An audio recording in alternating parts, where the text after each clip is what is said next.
Dios y Padre nuestro, al acercarnos a este tema de tu carácter santo, sabemos que nos estamos embarcando en una tarea imposible. Y aún en este momento estamos parados en Tierra Santa, un lugar que si no fuera por tu misericordia y tu gracia se abriría y nos tragaría por completo.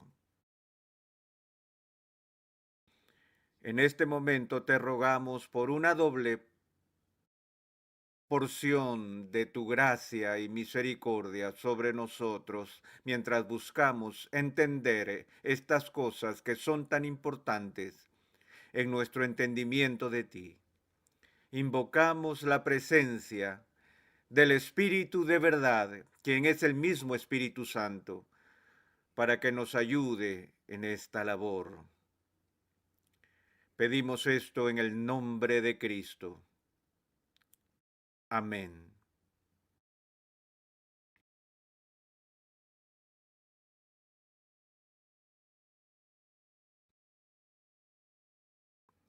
Era una tarde de otoño en mi último año en el Seminario Teológico de Pittsburgh. Y recuerdo con claridad que estaba estudiando por mi cuenta en la biblioteca. Tenía una pila de libros frente a mí y, como saben, una biblioteca de seminario es tan tranquila como la morgue. Nadie puede hablar o conversar, es un profundo silencio. De repente perdí mi concentración debido a un murmullo que empezó a correr inesperadamente por los estantes y las mesas de la biblioteca. La gente comenzó a alborotar el ambiente y empezaron a dejar sus asientos y escritorios para salir corriendo por los pasillos del seminario. No sabía lo que estaba pasando hasta que una señora o alguien allí dijo en voz alta, que fue muy directo: alguien le ha disparado al presidente. ¿Se imaginan un anuncio como este lo que podía causar en las rutinas diarias y normales de las personas? Corrí hacia afuera y, como el resto de estadounidenses, me pegué a la radio para escuchar los boletines de última hora mientras el presidente Kennedy estaba luchando por su vida, y luego, por supuesto, se hizo el anuncio de que había muerto. Al día siguiente, las próximas semanas, los meses siguientes, el pueblo de los Estados Unidos estuvo preocupado con este momento trágico de nuestra historia, la muerte súbita de un presidente muy popular. Un tiempo después salió un libro titulado Johnny, apenas te conocíamos, que llamaba la atención al hecho de que su periodo presidencial fue en realidad muy breve, pero sea el momento que sea, señoras y señores, en que el líder del poder ejecutivo, el rey o el primer ministro de una nación, fallece, es un momento solemne y muy serio para la nación. Pues esto fue cierto en Israel, así como en los Estados Unidos, ya que en el siglo VIII un rey llegó al trono de Jerusalén y empezó a reinar a los 16 años, reinando en Jerusalén por más de 50 años. Imagínense, más de la mitad de un siglo. Él no fue el rey más famoso en la historia judía o el rey más importante de la historia judía, pero sin duda estaría entre los 5 primeros. Su nombre era Usías. Y lo que Usías logró en su reinado fue establecer la última reforma espiritual significativa para su pueblo. Y cuando murió y falleció a propósito en desgracia, porque fue una especie de héroe trágico salido de Shakespeare, que violó sus propios principios de ética y espiritualidad en el último año de su vida. Pero cuando murió, su muerte como que marcó un momento crucial, un antes y después de la historia judía, porque desde ese día la vida espiritual y la vitalidad de la nación judía entró en un profundo declive del que nunca pudo recuperarse. Creo que es significativo en la providencia de Dios que 4 años después de que Isaías muriera, la ciudad de Roma fue fundada. y hubo un cambio cultural que le dio forma a todo el futuro destino de la historia. Pero en medio de las luchas de esta nación, Dios llamó a un hombre a la sagrada vocación de profeta. Y algunos lo llamarían el mayor profeta de la historia del Antiguo Testamento, un hombre que no solo era religioso, sino que también era un estadista por derecho propio, que dialogó con varios reyes durante todo su ministerio. Él fue un profeta que dijo que algún día en el futuro una virgen concebiría y daría a luz un hijo, y que el nombre que se le daría sería Emmanuel. Fue el profeta que dijo que en el futuro el siervo del Señor vendría y llevaría los pecados de su pueblo. Su nombre, por supuesto, era Isaías. Y el registro de su llamado como profeta se encuentra en el 6º capítulo del libro que lleva su nombre, y quisiera leerles ahora la primera parte de ese registro. Dice Isaías capítulo 6 en la versión de las Américas: en el año de la muerte del rey Usías, vi yo al Señor sentado sobre un trono alto y sublime, y la orla de su manto llenaba el templo. Por encima de él había serafines, cada uno tenía 6 alas. Con 2 cubrían sus rostros, con 2 cubrían sus pies y con 2 volaban.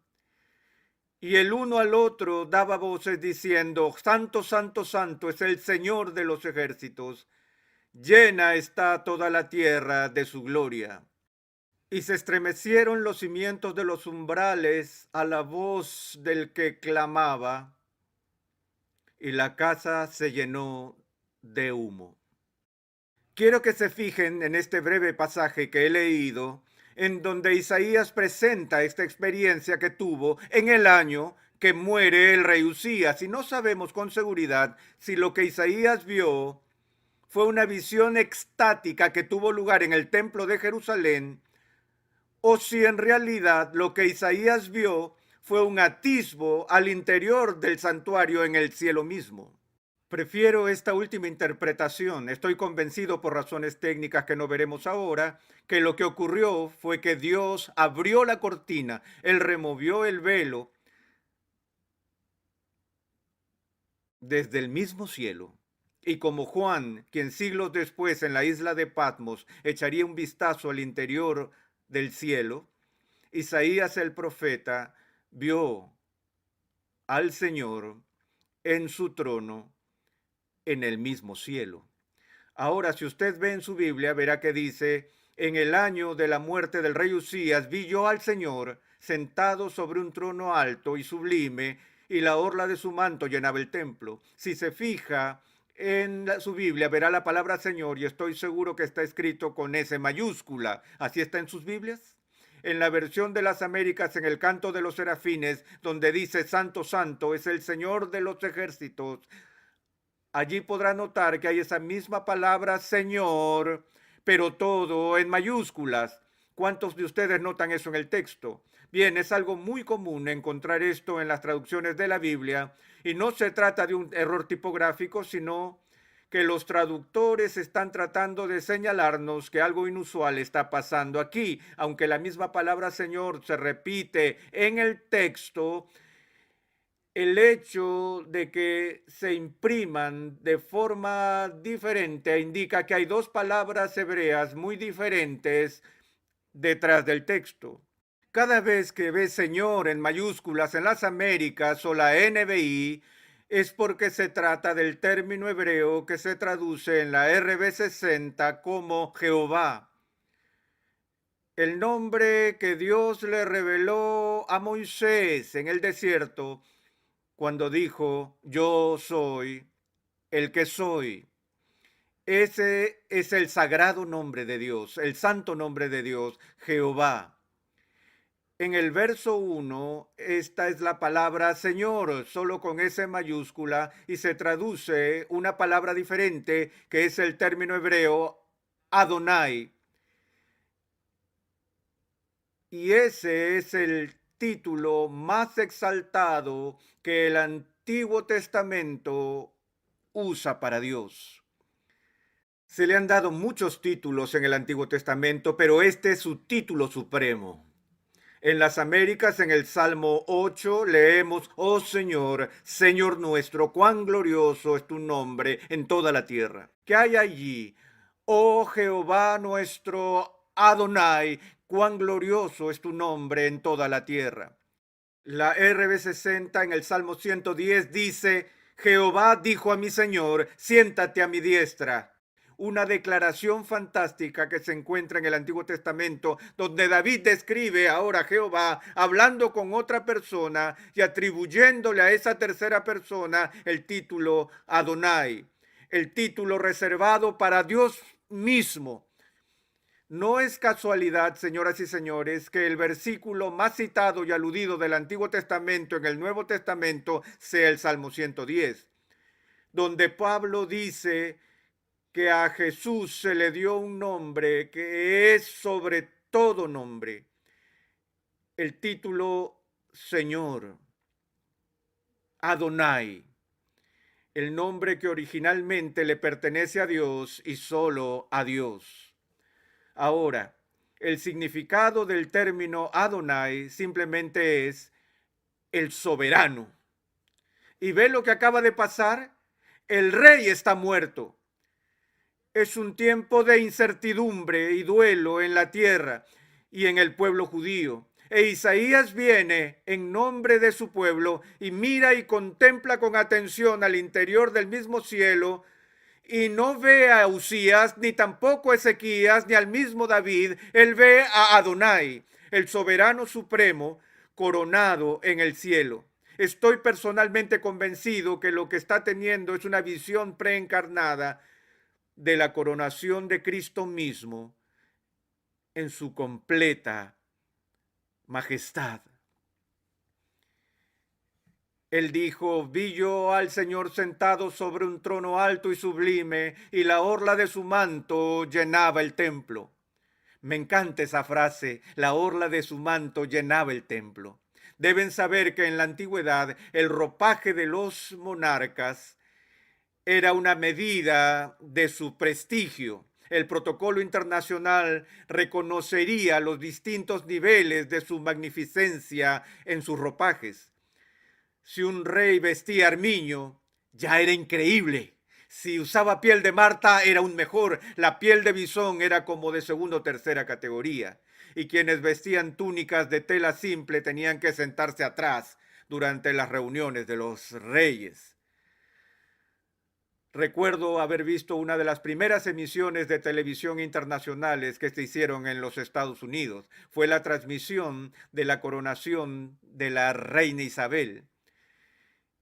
Y los comentaristas hablaban mucho acerca de la pompa y el ceremonial que solo los británicos podían dar a tal celebración y la magnificencia de sus ropajes. Cuando se aproximó al trono en Westminster, antes de que ella fuera al palacio de Buckingham, había varios pajes que tenían que levantar la cola y la orla de su vestido mientras hacía su entrada a la abadía, porque ese traje seguía tras ella varios metros detrás mientras iba caminando. Pero has oído lo que Isaías está diciendo aquí, que cuando vio esta visión del Rey Celestial, vio a un rey cuyo resplandecientes vestidos se extendían y ondulaban a los lados del trono y continuaban a lo largo de todo el templo y se desperdigaban hasta la parte de la entrada trasera y se desparramaban por todo el edificio. Y lo que está viendo es una experiencia visual de la majestad divina que está enfocada en la magnificencia del ropaje. Y luego dice que por encima del trono de Jehová y Adonai, el Señor, habían serafines. Cada uno tenía 6 alas. Esta es la única referencia en la Biblia de estas criaturas a las que se le llamó serafines. Algunos han tratado de identificarlos con los querubines, pero creo que ya que la Biblia los distingue, necesitamos también distinguirlos. Sabemos muy poco de ellos, excepto que son parte de las huestes celestiales, esos seres que fueron creados especialmente por Dios para servirle día y noche en su presencia inmediata. Y si leemos la descripción que Isaías da de ellos, pareciera como si tuvieran una apariencia extraña, pues se nos dice que tenían 6 alas. Déjenme detenerme aquí por un segundo y hacer un comentario. Cuando Dios crea criaturas, Él lo hace con una cierta economía creativa. Él nunca desperdicia material. Él tiene una increíble y extraordinaria habilidad para crear. Lo hace de una manera tal que sea adaptable y adecuada para su entorno. Dios hace los peces con agallas y aletas porque su hábitat natural es el agua. Él hace las aves con alas y plumas porque su medio ambiente será en el aire.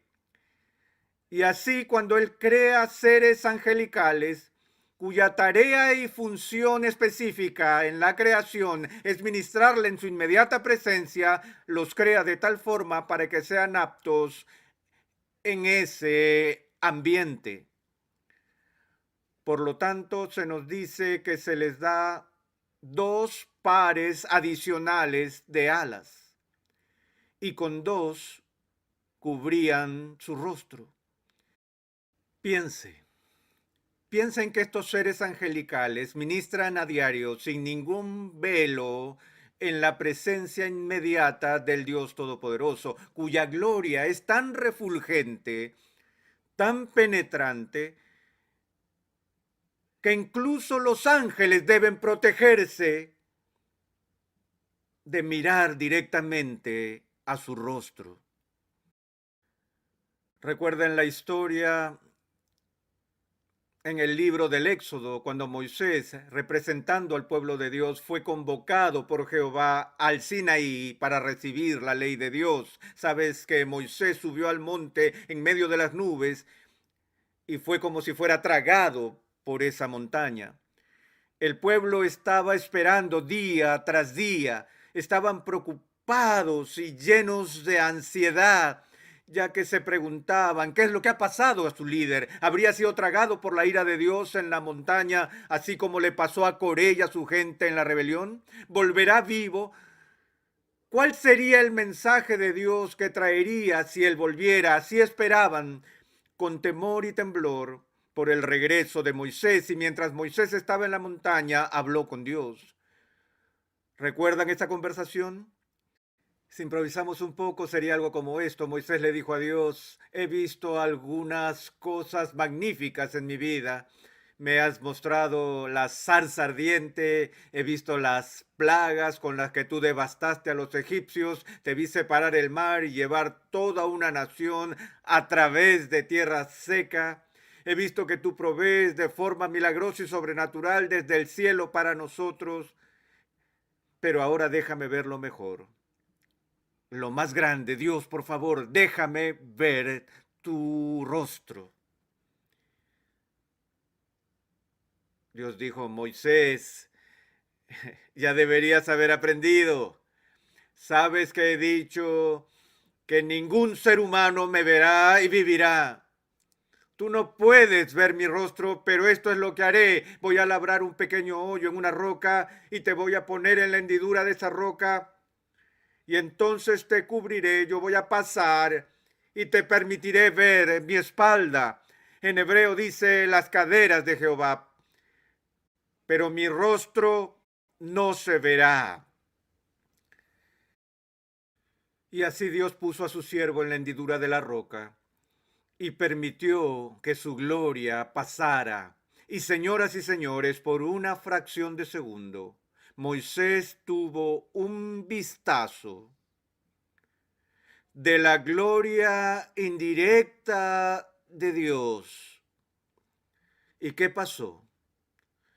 Cuando bajó del monte, y la gente vio esta silueta que se aproximaba en la distancia, se emocionaron por el regreso de su líder y se apresuraron en ir a encontrar y saludar a Moisés, y de repente retrocedieron temerosos, se postraron y comenzaron a suplicar a Moisés diciendo: Moisés, Moisés, cubre tu cara. Ellos no podían soportar verle. ¿Por qué? Porque el rostro de Moisés estaba brillando con tal resplandor y tal intensidad que cegaba a la gente. Y lo que el pueblo estaba viendo, damas y caballeros, piensen en esto, fue simplemente un reflejo en un rostro humano, producto de un vistazo indirecto de la gloria de Dios.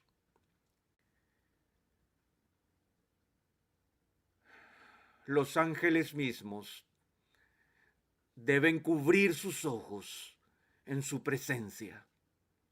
Y con dos alas se nos dice, cubren también sus pies. La Biblia no nos explica por qué es necesario que los serafines cubran sus pies. Solo puedo imaginar y me aventuraré a hacer una conjetura con este punto. Y es que los pies, tanto en los ángeles como en los humanos, son el símbolo bíblico de nuestra condición de criaturas. Se nos dice que somos de la tierra, terrenales, que nuestros pies son de barro. Cuando Moisés se encontró con Dios en el desierto madianita, ¿qué fue lo primero que le dijo? Moisés, Moisés, no te acerques, quita tu calzado de tus pies, porque el lugar en que tú estás, tierra santa es. Él le pidió desnudar sus pies como muestra de su condición de criatura, el signo de la sumisión ante el santo. Y así aún en el cielo, los ángeles cubren el signo de su condición de criaturas. Pero tan fascinado como podía estar, señores y señores, con la anatomía de los serafines, estas son realmente consideraciones mínimas del texto. Lo que es realmente importante de este texto, en lo que a mí respecta, no es la estructura de los ángeles, es el mensaje de los ángeles. Escuchen lo que la Biblia nos dice. Y con dos volaban, el uno al otro daba voces diciendo: Santo, Santo, Santo, Jehová de los ejércitos.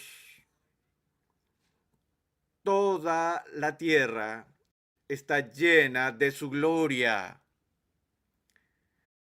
Yo estaba parado por allí antes de que empezáramos esta serie, y los que no están aquí presentes con nosotros se habrán perdido lo que hicimos a modo de introducción. Una de las cosas que este grupo de personas disfrutó fue el canto del himno clásico, Santo, Santo, Santo.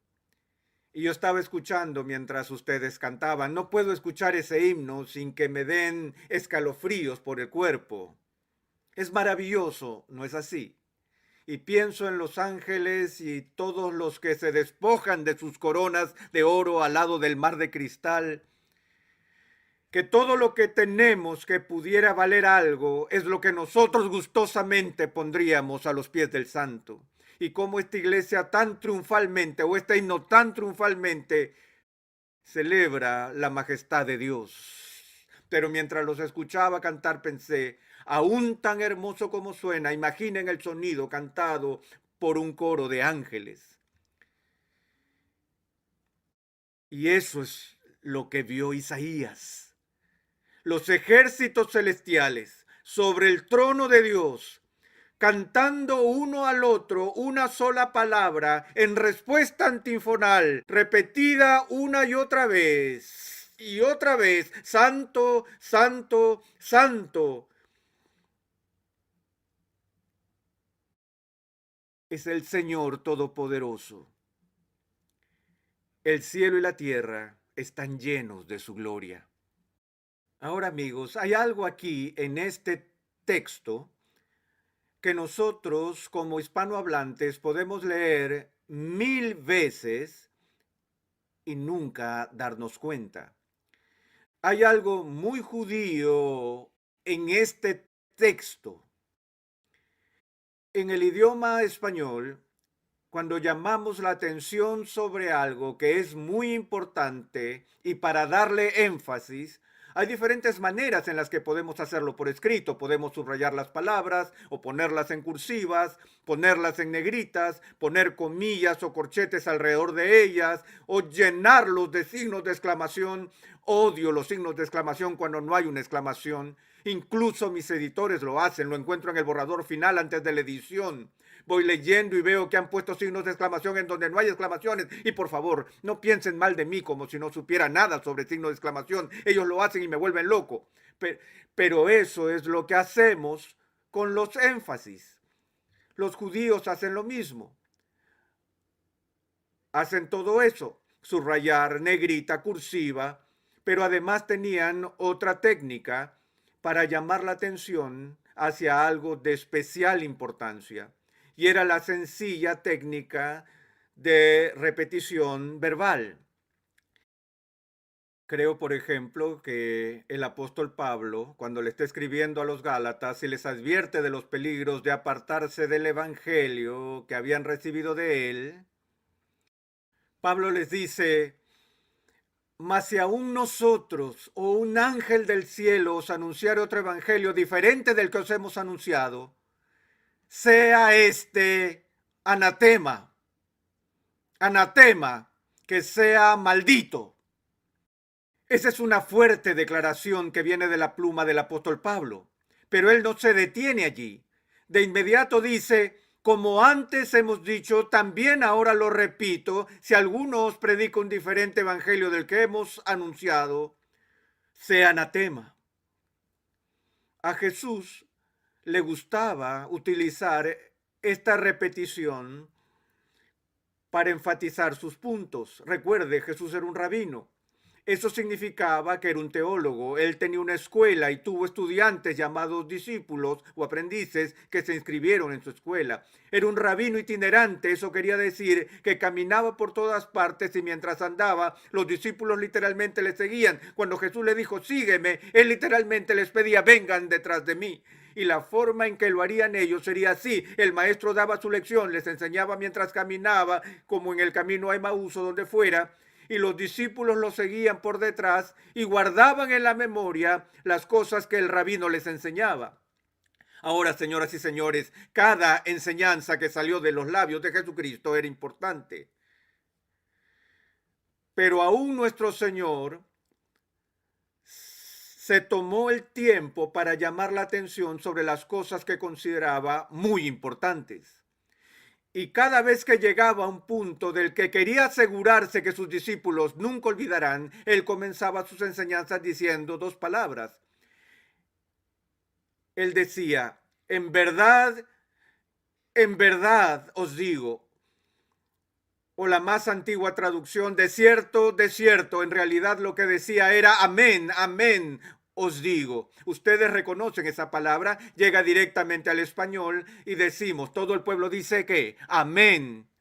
Pero nosotros decimos amén después que el maestro enseña o que el predicador predica. Significa: es verdad, creemos todo eso.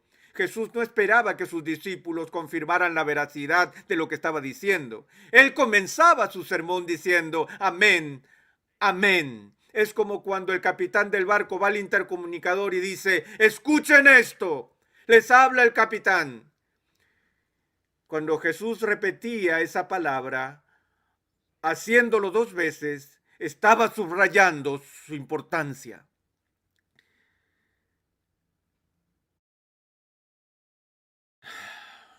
Señoras y señores,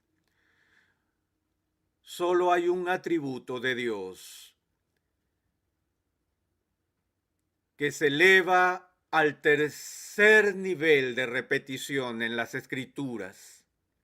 Solo hay una característica del Dios Todopoderoso que se comunica en un nivel superlativo desde la boca de los ángeles. Allí donde la Biblia no dice solo que Dios es santo o que aún Él es santo, santo, sino que Él es santo, santo, santo.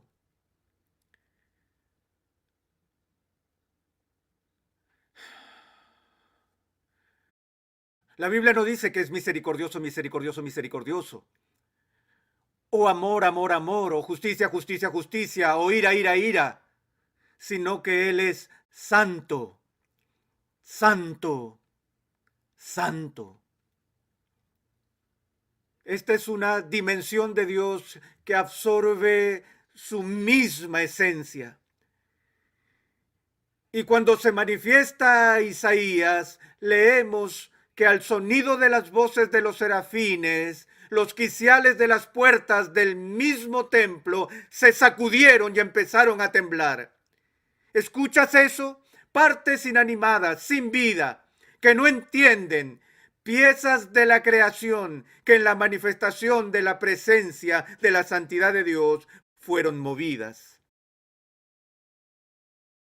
¿Cómo podemos nosotros, hechos a su imagen, ser indiferentes o apáticos ante su majestad? Solo Dios es santo.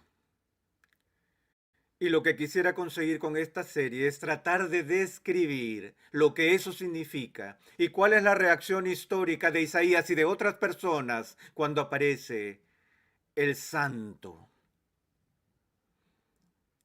Oremos.